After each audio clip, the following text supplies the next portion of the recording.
అంటే పచ్చిగా కడపలో అతి దారుణంగా బాబాయిని చంపేస్తే గొడ్డలు వేటేసి నాటకాలు ఆడి ఎదురుదాడి చేసి కడాన బాధితుల్నే నిందితులుగా చేసే పరిస్థితికి వచ్చాడు. అవునా కాదా అని అడుగుతున్నా. తమ్ముళ్ళు నా మీదనే కేసులు పెడితే మీరు ఒక లెక్క అని అడుగుతున్నా మిమ్మల్ని. అంటే ఇప్పటికైనా ఊ కిల్డ్ బాబాయ్ అని అర్థమైందా మీకు?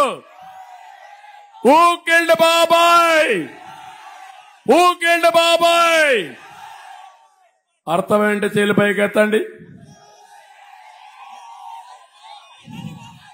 మళ్లీ పొరపాటున కడపలో మీరు ఓటేస్తే మీ ఇంటికి వచ్చేది గొడ్డలే. డౌట్ ఉందా మీకు? డౌట్ ఎవరికి లేదు. నేను ఒకటే చెప్తున్నా, రక్తం రుచి మరిగిన పులిమారిగా అధికార మదంతో ఈ జగన్మోహన్ రెడ్డి అరాచకాలు చేయడానికి ఏమాత్రం వెనుకాడడం లేదు. మన వాళ్ళందరినీ ఒకటే అనుకున్నాడు ఈ అహంకారి. ఆయన ఒక్కడే రారాజు, లేకుంటే నియంత, మనం ఆయన బాలిస్లం. ఆయన వేసే ఎంగిలి మెతుకులు తిని మనం బ్రతకాలనుకునే దుర్మార్గుడు ఈ జగన్మోహన్ రెడ్డి అని చెప్పి నేను మీకు తెలియజేస్తున్నా. నేను అడుగుతున్నా, ఎప్పుడైనా సరే 5 ఏళ్లు పరిపాలించిన ఒక ముఖ్యమంత్రి ఏం చేశానో చెప్పాలి, అవునా కాదా? ఏం చేస్తానో చెప్పాలి, అవునా కాదా? చెప్తున్నాడా? ఇప్పుడు చెప్తున్నాడా? నేను అడుగుతున్నా, ఈ కడప అంటే కడపకు నడిబొడ్డైనటువంటి దేవుని గడపలో అడుగుతున్నా ఈ ముఖ్యమంత్రిని సవాలు విసురుతున్నా. రాయలసీమ స్టీల్ ఫ్యాక్టరీ ఎప్పుడు తెస్తామని అడుగుతున్నా. 2 సార్లు ఫౌండేషన్ వేసావా లేదా? నేను ఫౌండేషన్ ఇస్తే మళ్ళా ఫౌండేషన్ వేశాడు. ఏమన్నా ముందుకు గదిలిందా ఒక పని? ఏమన్నా జరిగిందా అని అడుగుతున్నా. తమ్ముళ్ళు నేను అడుగుతున్నా, రాయలసీమలో ఒక్క ఇరిగేషన్ ప్రాజెక్టు ఒక్క అంగుళం కదిలిందా అని మిమ్మల్ని అడుగుతున్నా. 1 ఎకరాకు నీళ్లు ఇచ్చారా అని మిమ్మల్ని అడుగుతున్నా. ఇతను కడప ద్రోహి అవునా కాదా అని మిమ్మల్ని అడుగుతున్నా. రాయలసీమ ద్రోహి అవునా కాదా అని మిమ్మల్ని అడుగుతున్నా. ఇంకా ఓటేస్తారా మీరు? ఇంకా ఉంది మీలో బలహీనత ఉంది. వాళ్ళ తండ్రి వేరు, ఇతను వేరు. వాళ్ళ తండ్రితో నాకు కూడా బాగా పరిచయం, మిత్రుడే. కానీ ఎప్పుడు కూడా అతను రాజకీయాన్ని రాజకీయంగా చూశాడు. ఈ దుర్మార్గుడు ఒక అహంకారంతో రాష్ట్రాన్ని సర్వనాశనం చేయడానికి కంకణం కట్టుకో ముందుకు పోతున్నాడు. ఎట్టి పరిస్థితిలో నేను ఉపేక్షించను. ఒకే విషయం మిమ్మల్ని కోరుతున్నా, 45 ఏళ్లు నన్ను గౌరవించారు మీరు, ఆదరించారు మీరు. ఎవరికి దక్కని గౌరవం దక్కింది.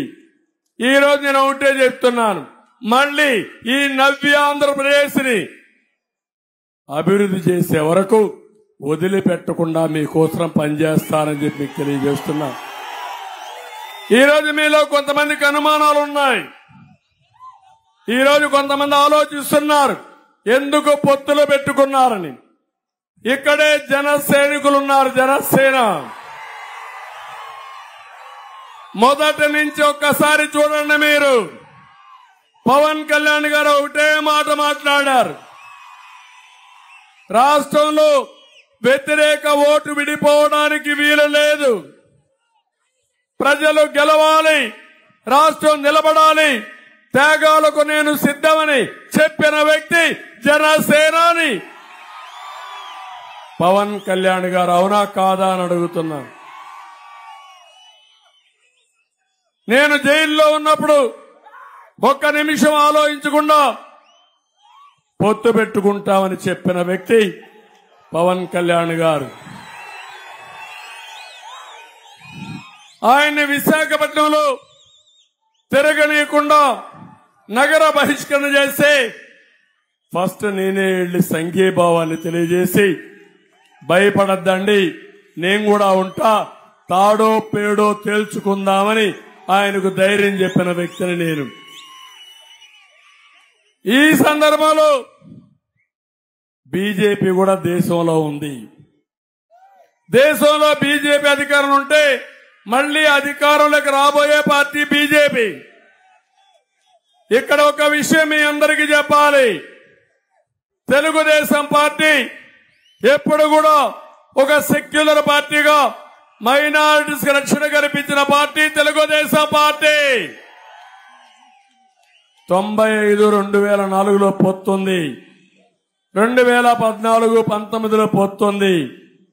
ఈ రోజు యొక్క సైకో జగన్ 13 లక్షల కోట్ల రూపాయల అప్పులు చేశాడు, అభివృద్ధి ఆపేశాడు, ఆదాయం తగ్గిపోయింది, పింఛన్లు కూడా ఇవ్వలేని పరిస్థితికి వచ్చాం.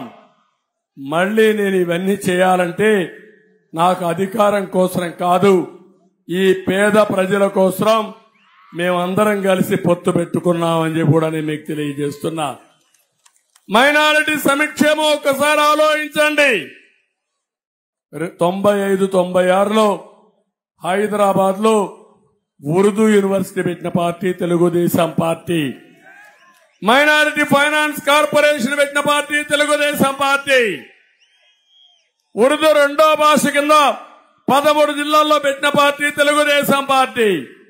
హజ్ హౌస్ కట్టి నేరుగా ఫ్లైట్ నేర్పించే ఏర్పాటు చేసిన పార్టీ తెలుగుదేశం పార్టీ. రాష్ట్రం విడిపోయిన తర్వాత మళ్లీ ఉర్దూ యూనివర్సిటీ కర్నూలులో పెట్టిన పార్టీ తెలుగుదేశం పార్టీ. కడపలో హజ్ హౌస్ కట్టి నేరుగా ఇక్కడి నుంచే విమానాలు వేసి మిమ్మల్ని ఏదైతే హజ్ యాత్రకు వెళ్తారో వాళ్లకు నేరుగా ఫ్లైట్ వేయాలని చెప్పి ఆలోచించాం. నేను అడుగుతున్నా, 90% పూర్తి చేశాం. 10% పూర్తి చేయలేంటి అసమర్థ మంత్రి, ఇక్కడ ఒక ఎమ్మెల్యే, ఒక డిప్యూటీ సీఎం కూడా. మళ్లీ చెప్తున్నా, నేను వస్తానే పూర్తి చేసి మళ్లీ ఇక్కడి నుంచి మీరు ఏదైతే హజ్ యాత్రకు పోవాలనో నేరుగా ఫ్లైట్లు ఏర్పాటు చేయడమే కాకుండా 1 లక్ష రూపాయల ఆర్థిక సహాయం చేయడానికి ఎన్నికల మేనిఫెస్టోలో పెట్టాం. మసీదులు కట్టిన పార్టీ తెలుగుదేశం పార్టీ. దుల్హాన్ కట్టిన పార్టీ, దుల్హాన్ ఇచ్చిన పార్టీ తెలుగుదేశం పార్టీ. దుల్హాన్ తీసేసిన వ్యక్తి అవునా కాదా? ఇచ్చాడా మీకని అడుగుతున్నా. ఈరోజు ఇంకొక పక్క రంజాన్ తోఫా ఇచ్చాను.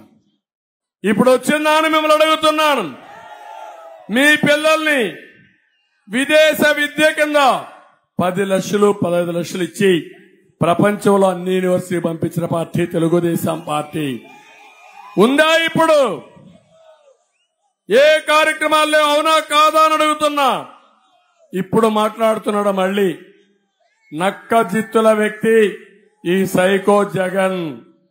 మాయల్ పకీరే ఈయన కంటే కూడా తక్కువ ఓసారి అనిపిస్తుంది.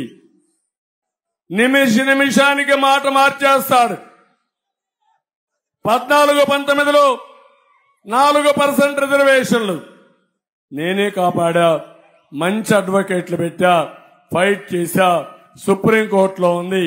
మళ్ళా మీకు హామీ ఇస్తున్నా, తప్పకుండా మీ రిజర్వేషన్ నిలబెట్టే విధంగా అన్ని విధాలా మీకు పోరాటం చేస్తాం, అండగా ఉంటానని మా మైనారిటీ సోదరులకు హామీ ఇస్తున్నా. ఇదే కాదు, ఇప్పుడు సిఏఏ ఉంది, ఎన్ఆర్సీ ఉంది. పార్లమెంట్ లో ఎవరు సపోర్ట్ చేశారు తమ్ముళ్ళు? వైఎస్ఆర్ కాంగ్రెస్ అవునా కాదా అని మిమ్మల్ని అడుగుతున్నా. ఢిల్లీలో సపోర్ట్ చేసి గల్లీలో వచ్చి నాటకాలు అడితే ఈ నాటకాల రాయుడిని సహిస్తారా మీరు అడుగుతున్నా. అంటే నాటకాల్లో దిట్ట, మోసాల్లో చాలా తెలివైన వాడు నాకు అనిపిస్తుంది. ఘోరాలు నేరాలు చేయడంలో పిహెచ్డి చేశాడు, అభివృద్ధి చేయడంలో 0 అని చెప్పి కూడా నేను మీకు తెలియజేస్తున్నా. ఇక్కడుండే మైనారిటీ సోదరులందరికీ హామీ ఇస్తున్నా, భవిష్యత్తులో మీకోసం అనేక కార్యక్రమాలు నేను ఆలోచించాను. 1 లక్ష రూపాయలు ఇవ్వడం, 2 మౌజములకి ఇమాములకి 10,000, 5,000 రూపాయలు వాళ్ళకంతా ఆన్రోరేం ఇవ్వడం, అదే మరి ప్రతి ఒక్క మసీదుకి ఒక 5,000 రూపాయలు ఇవ్వడం. ఇది కాకుండా ప్రతి ఒక్క మైనారిటీ సోదరులకు హామీ ఇస్తున్నా, మీకు ఇంటి జాగాలు ఇవ్వడమే కాకుండా ఇళ్లు కట్టించే బాధ్యత నాదని మీ అందరికీ హామీ ఇస్తున్నా. ఇలాంటి మళ్ళా విదేశ విద్య తీసుకొస్తా, దుల్హాన్ తీసుకొస్తా, రంజాన్ తోఫా తీసుకొస్తా, 100 భాషల కోసం కార్పొరేషన్ పెట్టి 100 కోట్ల రూపాయలు నిధులు ఇస్తా. ఇది కాకుండా 5 లక్షల రూపాయలు ఫైనాన్స్ కార్పొరేషన్ ద్వారా వడ్డీ లేని రుణాలు ఇచ్చే బాధ్యత నాదని మా మైనారిటీ సోదరులకు అందరికీ తెలియజేస్తున్నా. నేనున్నంత వరకు మా మైనారిటీకి ఎక్కడ కూడా వివక్షత ఉండదు, రక్షణ ఉంటుంది. అది నా బాధ్యత, అది మా పార్టీ యొక్క సిద్ధాంతం అని చెప్పి కూడా నేను మీకు తెలియజేస్తున్నా. అందుకే ఈరోజు బీజేపీతో తెలుగుదేశం, జనసేన కూటమి పెట్టుకున్నామంటే ఇది ప్రజల కొరకు ఏర్పాటు చేసిన కూటమి. ఒకరు ఎక్కువ ఒకరు తక్కువ కాదు, అందరం త్యాగాలు చేశాం. మా ఆలోచన ఒకటి, ఈ రాష్ట్రాన్ని కాపాడుకోవాలి. నేనే హైదరాబాద్ ని అభివృద్ధి చేశాను, జ్ఞాపకంగా తమ్ముళ్ళు మిమ్మల్ని అడుగుతున్నా. ఈ రోజు హైదరాబాద్ నెంబర్ 1 గా ఉంది, అవునా కాదా అని మిమ్మల్ని అడుగుతున్నా. కానీ ఆంధ్రప్రదేశ్ మాత్రం అనాథ అయిపోయింది. ఈ రోజు మీరు చూడండి, సౌత్ కొరియా, నార్త్ కొరియా ఉంది. హైదరాబాద్ సౌత్ కొరియా అయిపోయి ఆంధ్రప్రదేశ్ నార్త్ కొరియా మారిగా అవుతుంది. ఇలాంటి వాడు ఉంటే అక్కడ ఒక ఆయన ఉన్నాడు, కిమ్ అని. ఎవరైనా ఉంటే మీ బంధువులు చనిపోయి నువ్వు వేడిస్తే మిమ్మల్ని కొడతారు. పెళ్లి చేసుకొని నువ్వు ఆనందంగా ఉంటే మళ్ళా వచ్చి పోలీసులు కొడతారు. ఎవడు కూడా ఆనందంగా ఉండడానికి వీలు లేదు, కష్టం ఉంటే ఆడడానికి వీలు లేదు. అలాంటి దుర్మార్గుడే, అహంకారి ఈ సైకో, అవునా కాదా అని మిమ్మల్ని అడుగుతున్నా. ఎవరైనా సరే ఇక్కడుండేవాళ్ళు ధైర్యంగా రోడ్డు మీదకి వచ్చే పరిస్థితిలో ఉన్నారా నిన్నటి వరకు? అంటే ఏంటి అరాచకం?